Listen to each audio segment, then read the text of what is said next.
खुलुमबाय स्टुडिअ दङ आं राजिब बसुमतारी। नेपाल हादोराव गिलु बालु दैबाना।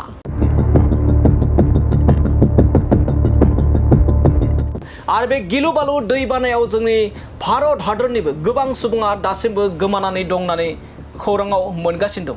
आरो नेपाल हादरनि बेबायदि गिख्रंथाव महर मोननाय जा दैबानानि गिख्रंथाव महर मोननाय बेखौ लानानै हादरनि गाहाय मन्त्रि नरेन्द्र मदि बिथाङा गिदिरथार फोसावथाय।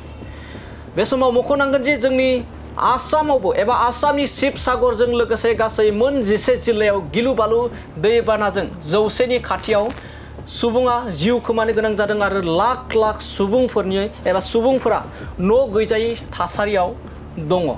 आरो बेनि उनावनो फिन आरोबाव नेपाल हादोराव गिलु बालु जेरैबायदि दैबाना बेयाव 100निबो बांसिन गोथै सह एबा सुबुंनि थैनाय देहाखौ बोखांनो हादों आरो गोबां मानि दासिमबो रेस्किउ टीमफोरा नायगिरगासिनो दङ।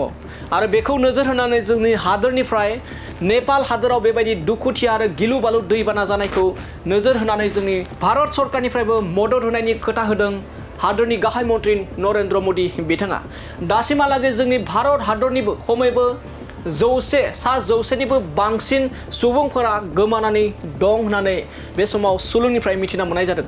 लोगोसे बे समाव मख'नांगोन दि नेपाल हादरनि जाबायदि गिलु बालु दैबाना आरो बे दैबानायाव 100निबो बांसिन गोथै सह बोखांनो हादों आरो लाख लाख सुबुंफोरनि न'फोरा सिलिंखार जादों आरो गोबां लामा दालां गारि गुरा गोबां माने क्रर एबा कौटि रांनि गोबां खहा जादों नेपाल हादोराव। थारैनो बे समाव सोमोनांथाव जेरैथिंबो हादरनि दाब रायजोफोराव बे समाव दैनि बानाजों गिलु बालु गिख्रंथाव दैबानाजों गोबां सुबुंनि जिउ खहा जानाया बे बोसोराव एबा 2020 मायथाइनि जाबायदि दैबानानि थासारि बे थासारियाव गोबां माने जोंनि हादरावबो गिलु बालु दैबानाजों जोबस्रांलांनाय गोबां सुबुंनि जिउ खहा आरो गोबां सुबुङा न' गैजायै थासारि जानायखौ नुनो मोननाय जादों। थिग बेबायदिनो नेपाल हादोरावबो गिलु बालु दैबानाजों गोबां लाख सुबुंफोरनि न' गैजायै लोगोसे गोबां सुबुंफोरा जिउ खोमानो गोनां जादों। आरो बेखौ नोजोर होनानै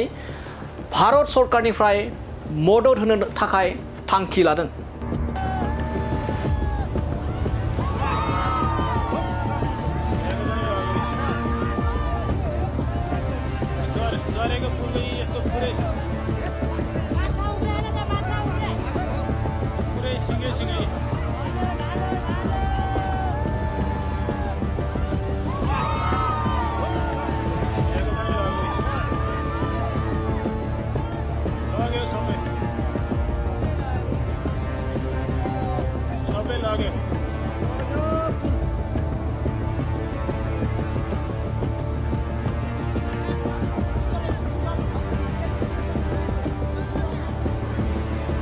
झरेको पुल आएर हानेर यहाँको पनि लग्यो।